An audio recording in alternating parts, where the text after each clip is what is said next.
Buenos días, hermanos, ¿cómo están? Muy contentos de poder nuevamente estar compartiendo con ustedes nuestro día 2 del devocional de Proverbios. Y pues vamos a orar para pedirle al Señor que esta mañana nos hable. Padre, eres bueno, te amamos, bendecimos tu nombre y gracias, Señor, porque podemos, Señor, estudiar tu palabra y podemos conocerte más. Permítenos esta mañana, Señor, adquirir sabiduría, guardarla en nuestro corazón y conocerte más, Señor. Es nuestro deseo ardiente esta mañana, te lo pedimos. En el nombre de Jesús. Amén y amén. Bien, pues vamos a continuar, hermanos, con nuestra serie. Abran sus Biblias en Proverbios, capítulo 2. Y vamos a continuar y vamos a ir pues verso a verso, aprendiendo y conociendo un poquito más acerca de Proverbios. Recuerden que Proverbios está diseñado para aquellos que son los simples. Yo hablaba ayer de tres tipos de personas: los simples, los burladores y los insensatos. Y Proverbios no está diseñado ni para burladores ni para insensatos, porque ya son personas que se deleitan en el mal. Realmente Proverbios se escribió con un enfoque para aquellas personas que viven en la ignorancia y que, por así decirlo, bueno, pues de algún modo son rescatables. Sabemos que para Dios no hay imposibles. Sin embargo, bueno, pues al estudiar a fondo el contexto y el cómo se escribió y para quién se escribió el libro de Proverbios, vemos que va dirigido constantemente al hombre simple, aquel que de algún modo su mente está indecisa entre lo bueno y lo malo, y es una muy buena guía para que pueda empezar a tomar ahora sí buenas decisiones. De hecho, el autor Salomón siempre lo contrasta y pone de ejemplo tanto a los insensatos como a los burladores que se deleitan en hacer el mal. Por esa razón es que cuando vemos el cómo se escribió Proverbios, se sabe y se deduce que está enfocado para personas que son ignorantes. Y bueno, pues creo que la mayoría cumplimos el perfil porque queremos conocer más a Dios. Y bueno, no me lo tomen a mal, lo digo en el buen sentido. Me refiero a que aún no conocemos toda la plenitud de Dios, toda su bondad, y por eso es que estamos haciendo esto. Podríamos tomarlo como una colección de proverbios que nos pueden servir para tener una ética y una moral apegada a los principios de Dios. Así es que vamos a empezar con el versículo 1 del capítulo 2. Y el título me gusta mucho porque dice excelencias de la sabiduría. Y no nada más vamos a ver excelencias, sino también las consecuencias de la sabiduría. Vamos a ver el verso 1. Dice: Hijo mío, si recibieres mis palabras y mis mandamientos guardares dentro de ti, haciendo estar atento tu oído a la sabiduría, si inclinares tu corazón a la prudencia, si clamares a la inteligencia y a la prudencia dieres tu voz, si como a la plata la buscares y la escudriñares como a tesoros, escuchen, entonces, me encanta este versículo 5, entonces entenderás el temor de Jehová y hallarás el conocimiento de Dios. Estos primeros 5 versículos está estableciendo está estableciendo lo que a nosotros nos corresponde como creyentes y como hijos de Dios. Son todos los lineamientos que tenemos que cumplir, o los requisitos, para que entonces podamos encontrar el temor de Dios. Saben, el temor de Dios, ahora que hablaba yo de él, me he podido dar cuenta que es algo que se va formando en el corazón a lo largo de los años de haberse expuesto a las enseñanzas y a la palabra de Dios. No es algo que brote de la noche a la mañana. Sí puede haber casos, hay casos en donde brota repentinamente un temor a Dios. Tal es el caso del apóstol Pablo. Ayer que teníamos casa de estudio con mis hijos, les platicábamos cómo es que fue la conversión del apóstol Pablo. Y cuando ustedes leen ahí en Hechos, él relata su conversión. Nos damos cuenta que a lo que Pablo se enfrentó primero, de primera mano, no fue con el amor de Dios, fue con la autoridad de Dios. Y esa autoridad, cuando se le presenta a Jesús y él le pregunta quién eres, y él le dice, soy yo, Jesús, a quien tú persigues. Ahí fue un encontronazo de Pablo literalmente con la autoridad de Dios, e inmediatamente Pablo le reconoce como Señor. Le dice, ¿qué quieres que haga, Señor? Y Pablo usó una palabra que no era muy común, usó la palabra kurios, que significa una persona que ejerce un señorío y a quien debemos someternos. Por eso es que su transformación fue inmediata y estuvo basada en el temor de Dios. De hecho, dice que Pablo temblaba. Entonces, esta parte del temor de Dios, no todos tenemos una conversión como el apóstol Pablo. Algunos creyentes tenemos que ir, no trabajando en el temor, sino ir descubriendo los atributos de Dios, ir conociendo mejor a Dios, de manera que aprendemos a temer a Dios. Pero aquí están manejando Proverbios capítulo 2, un lineamiento muy claro, como unos pasos a seguir, o cosas más bien que necesitamos hacer para que el temor de Dios pueda entrar en nuestra vida, en nuestro corazón, pero no solo eso, sino que lo podamos entender. Verso 5 dice, entenderás el temor de Jehová y hallarás el conocimiento de Dios. Quiere decir que el temor de Dios no es una emoción nada más, no es un sentimiento nada más, sino es un entendimiento de quién es Dios y por qué le tememos.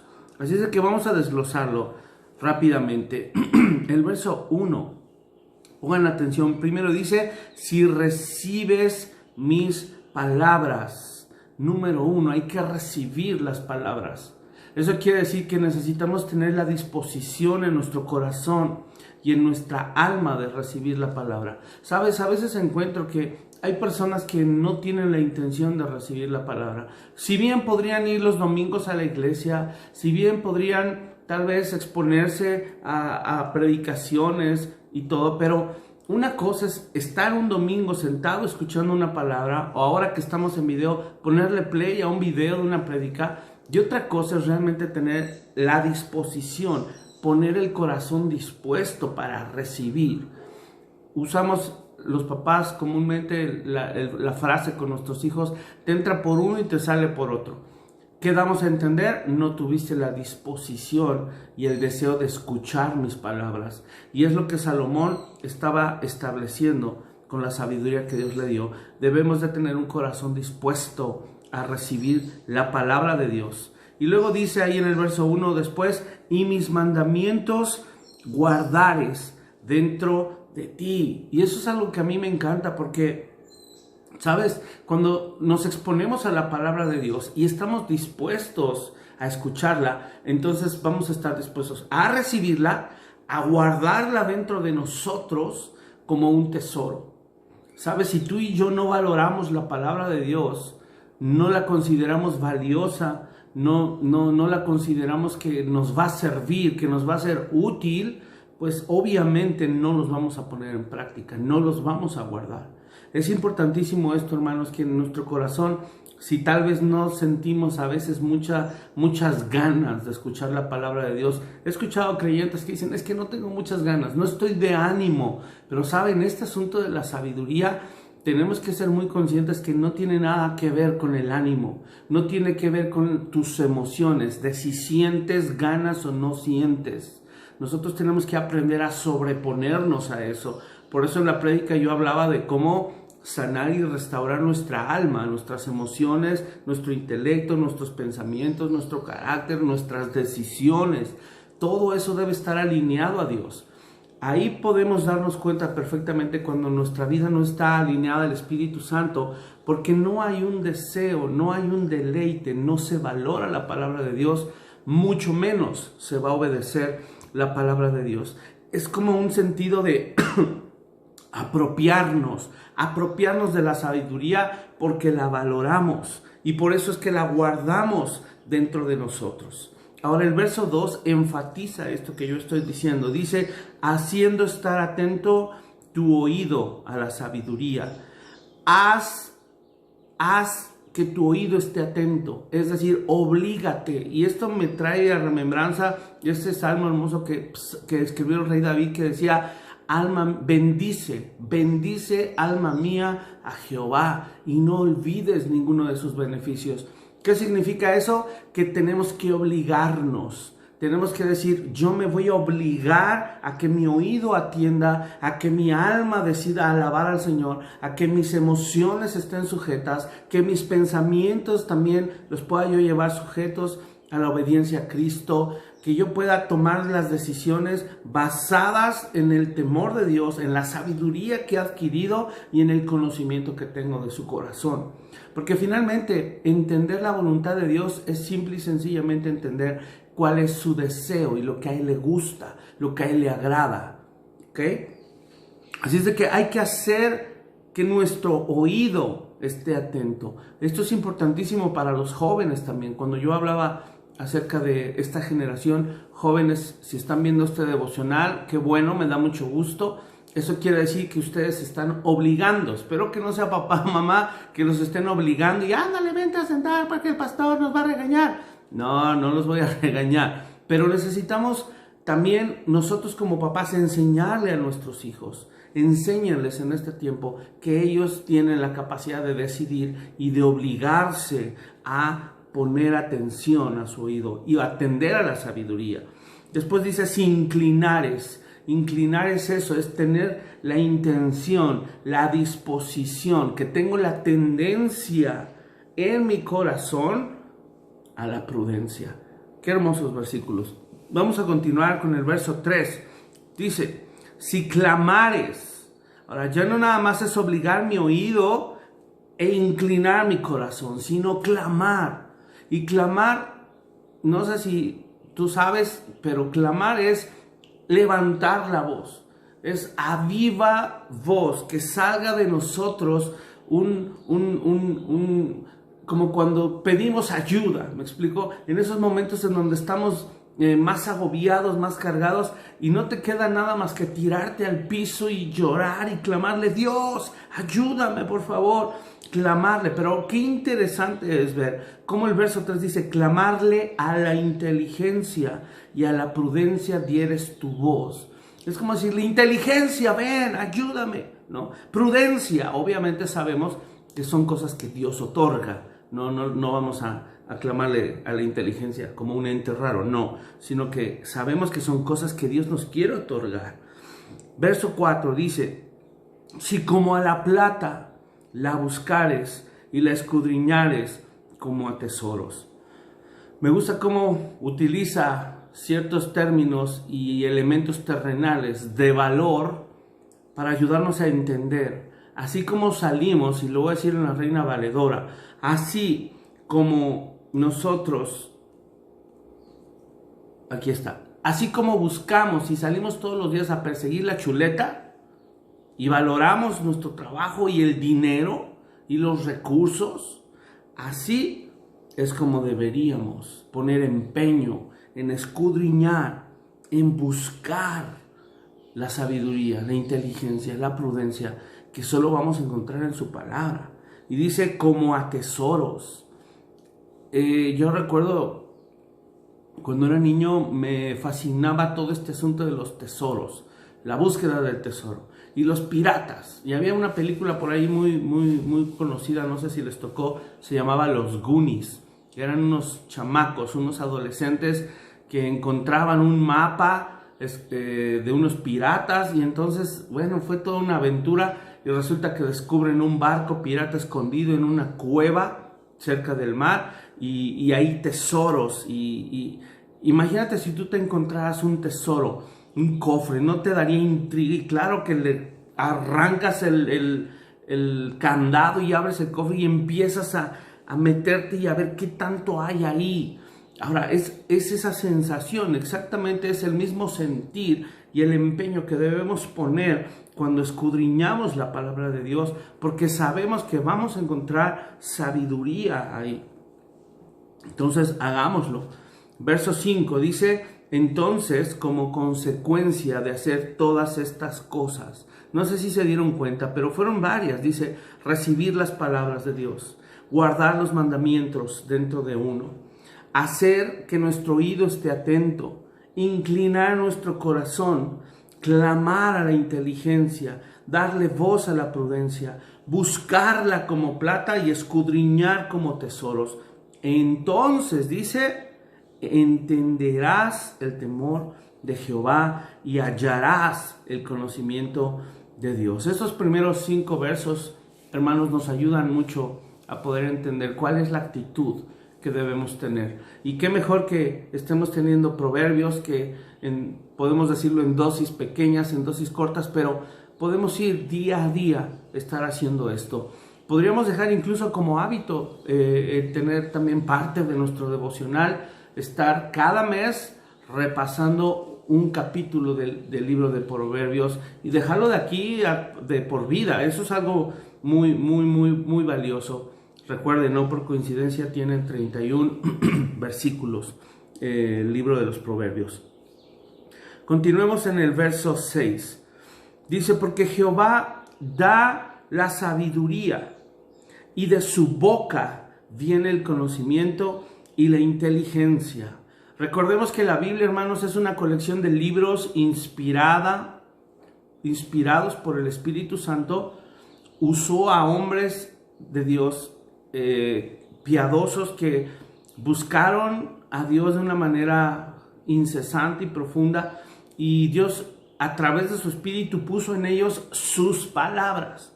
De manera que cuando abrimos la Biblia, literalmente podemos decir que hay una conexión espiritual con el Señor tan hermosa que es como estar sentados a la mesa con el Padre Celestial, escuchándolo hablar.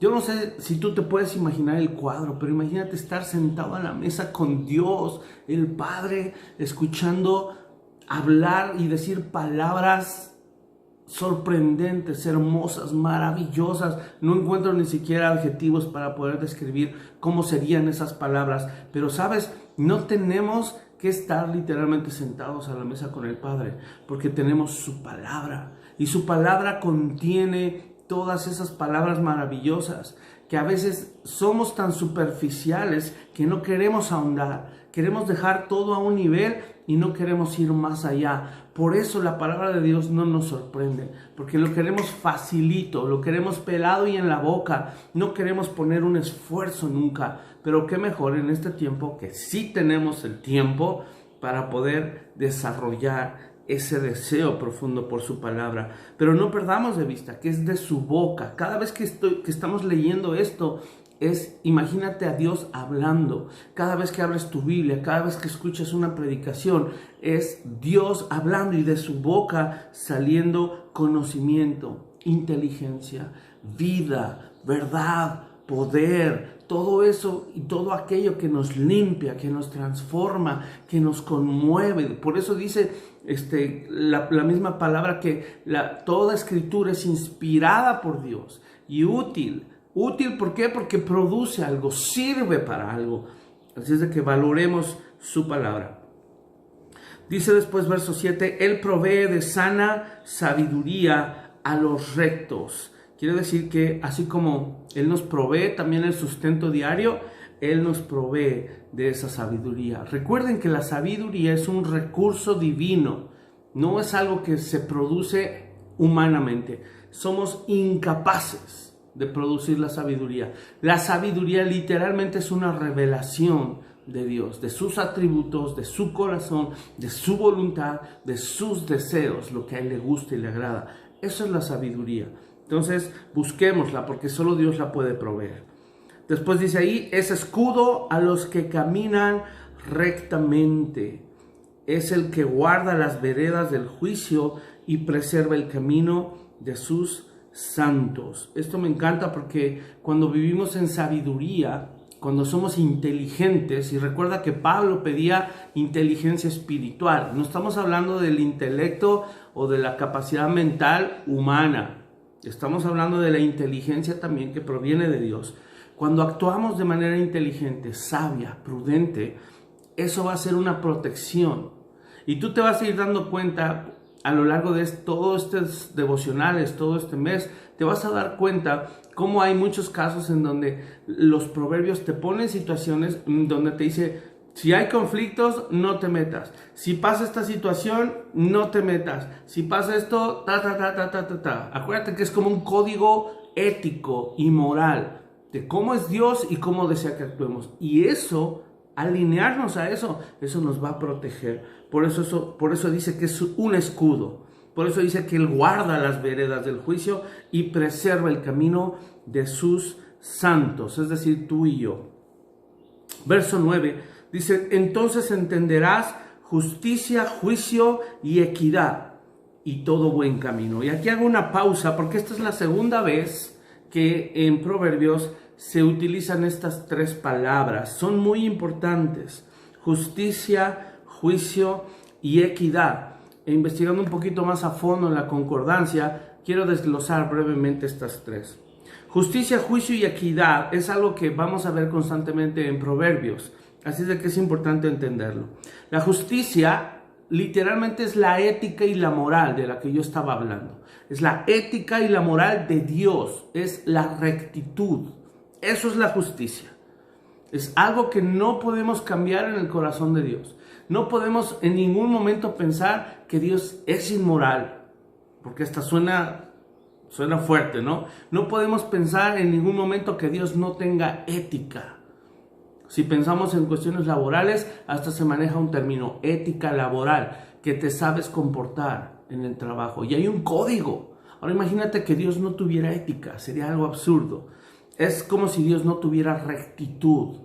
Entonces, ¿qué incertidumbre tendríamos como seres humanos? Por eso, este asunto de la justicia es literalmente la ética y la moral de Dios como su atributo, un atributo divino, cómo puede ser impregnado en nuestra esencia, en nuestro ser, en nuestra alma, en nuestra mente. Y eso cuando quede impregnado, viene lo siguiente, que es el juicio. ¿Qué es el juicio? Literalmente la concordancia dice que son sentencias. Si pensamos en un tribunal, hay un juez, hay un fiscal, ahí se manejan veredictos, sentencias, se dicta una sentencia, sea positiva, sea negativa. Es decir, son las decisiones que se toman, que se apegan a la ley de Dios. No estamos hablando de un tribunal humano, estamos hablando de Dios como juez, con una justicia perfecta que dicta sentencias. Ahora nosotros, cuando somos impregnados con la justicia, tenemos ahora la capacidad de emitir sentencias, juicios y tomar decisiones que se apegan a su voluntad. Y esto es impresionante porque entonces tenemos una luz en el camino, tenemos una guía. Por eso es tan increíble cómo la gente se deja engañar tan fácil con el ateísmo, porque el ateísmo dice que somos producto de la casualidad y que no hay realmente como si no existiera la moral. No sabemos diferenciar entre el bien y el mal.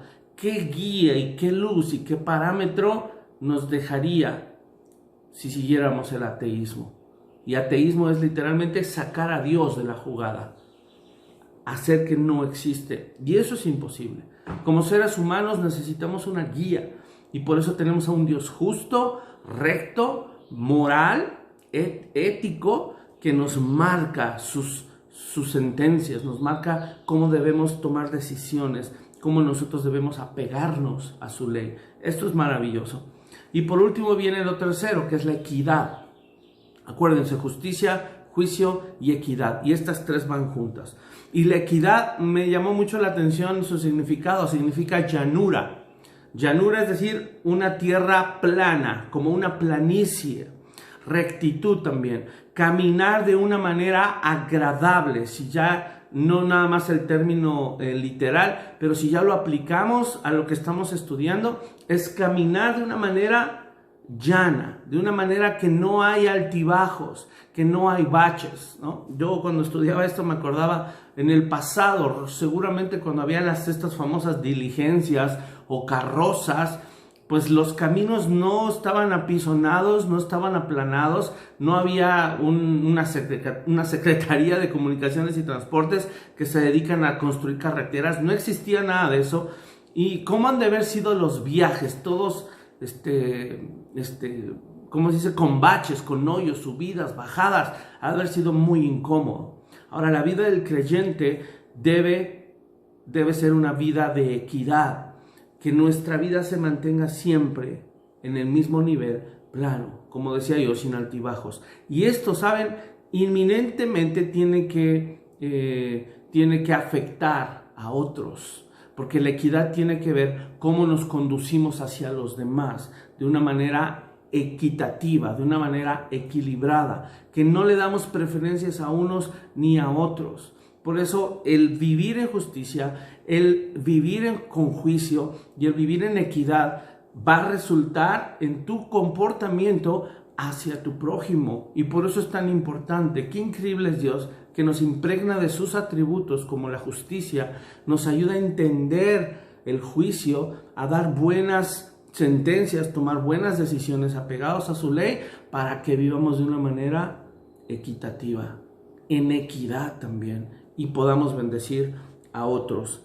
Siempre los proverbios nos van a ayudar a tener un código de comportamiento para bendecir a otros y para no afectar a otros. Es importante tener eso en mente.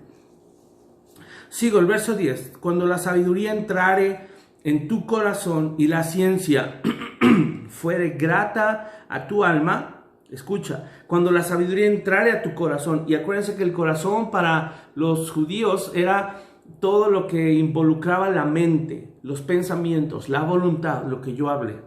Dice, cuando la sabiduría entrare en tu corazón y la ciencia fuere grata a tu alma, y alma para los hebreos es el ser viviente, aquello que te hace vivir, ¿no? Lo que sopló, recuerden, cuando Dios sopló aliento de vida, es decir, creó un alma. Qué increíble es esto. Dice, cuando eso suceda, verso 11, la discreción te guardará, te preservará la inteligencia. Qué hermoso es esto.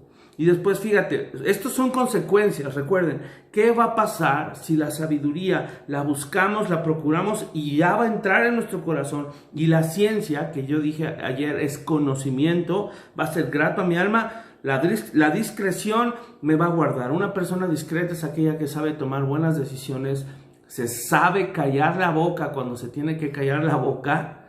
Ojo con esto, enséñenlo a sus hijos, háblenlo como pareja también, pero qué importante es ser discretos, callarnos cuando tenemos que callar.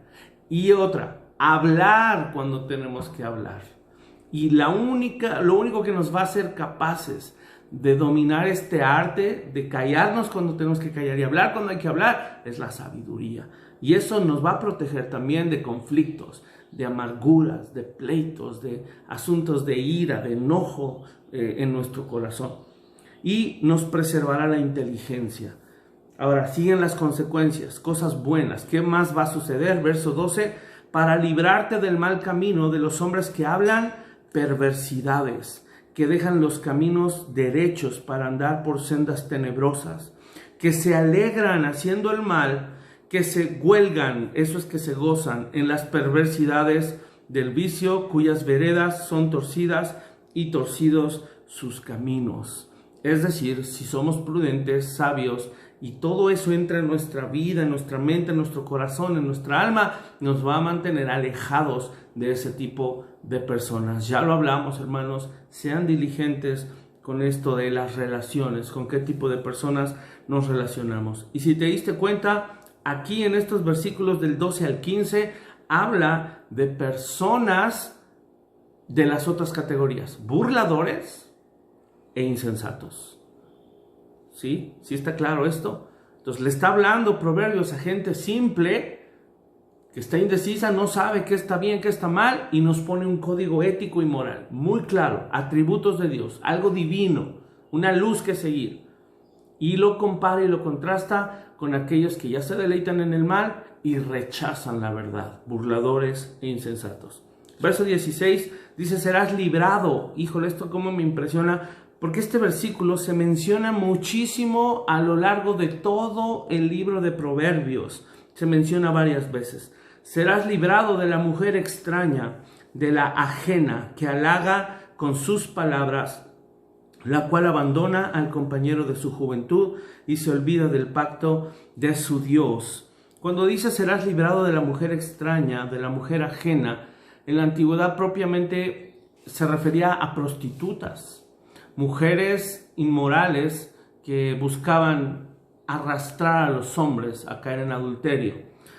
Y les dan el título de extraña y de ajenas porque comúnmente eran mujeres que no eran del pueblo de Israel, eran mujeres extranjeras que se acercaban a los poblados del pueblo de Israel para que los hombres salieran y se prostituyeran con ellas. Ahora, ya en nuestra actualidad se le puede dar este término también a cualquier mujer adúltera. Y esto es bien importante porque debemos cuidar nuestro corazón. Y nos está diciendo como varones, hermanos, no que Proverbios no vaya dirigido a todo mundo, pero si a alguien va dirigido, ¿saben? Es a los varones. Y por eso yo les hacía la exhortación, les decía, varones, nos toca levantarnos. Entonces, por favor, sobre todo los varones, atiéndanme los devocionales todos los días, porque son indicaciones que nos está dando el Señor a nosotros como cabeza. Dice ahí que halaga con sus palabras, porque ese tipo de mujeres, ¿cómo son hábiles para seducir y para atraer a los hombres? Verso 17, la cual abandona al compañero de su juventud y se olvida del pacto de su Dios. Y no nada más se refiere al pacto que tenía el pueblo de Israel con Dios, se está refiriendo al pacto del matrimonio, si entendemos el matrimonio como un pacto,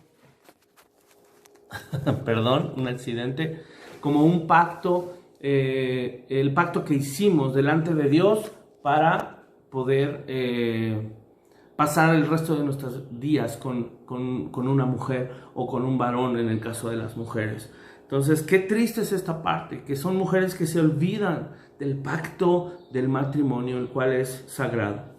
Verso 18 dice, por lo cual su casa está inclinada a la muerte y sus veredas hacia los muertos.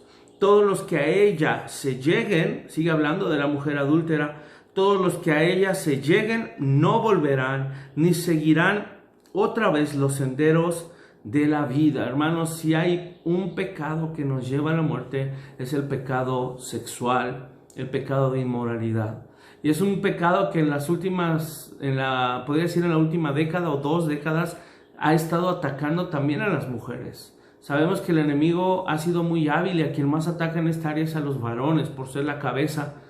Sin embargo, ya hoy no hay distinción. Ya el tipo de mujeres que hoy existen y la manera en la que hablan y se expresan es muy triste. Así es de que, hermanas, también guarden sus corazones en fidelidad al Señor, en fidelidad a sus esposos.